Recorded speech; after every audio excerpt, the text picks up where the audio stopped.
Hi guys! So for today's vlog, nandito tayo sa Homes para mamili na naman ng mga office supplies. So ayan, nandito ako. Hindi lang office supplies ang bibilin natin actually. May iba pa tayong bibilin. Pero sa ngayon, ayan, office supplies muna tayo. Habang inaantay natin yung kasama natin dahil tutulungan niya ako bumili pa ng iba pa. So ayan. So, tingnan natin kung anong una nating bibilhin dahil nga may listahan tayong dala. So, ayan. So, mabuti na lang dito ay hindi masyadong matao banda dito sa office supply. Actually, ako lang naman talaga.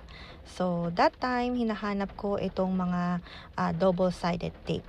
So, bibili tayo niyan. So, pakita ko lang sa inyo. Ayan. So, 'di ba? And then nakabili na rin ako ulit ng mga magnetic boards. Ayan, may mga kung ano-ano silang mga office supplies dito. Actually, kompleto sila dito sa Homes. Mabuti na lang may Homes dahil kung hindi, wala tayong office supply. So, ayan.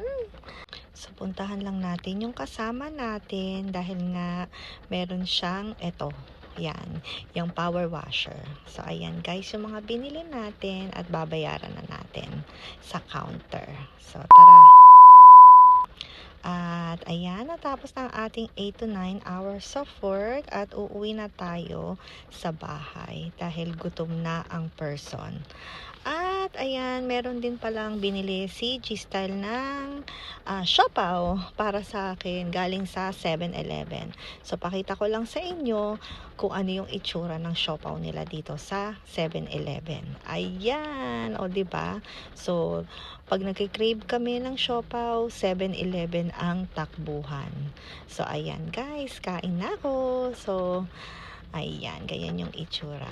Alright guys, thank you guys for watching. See you guys next time. Ingat kayo. Bye!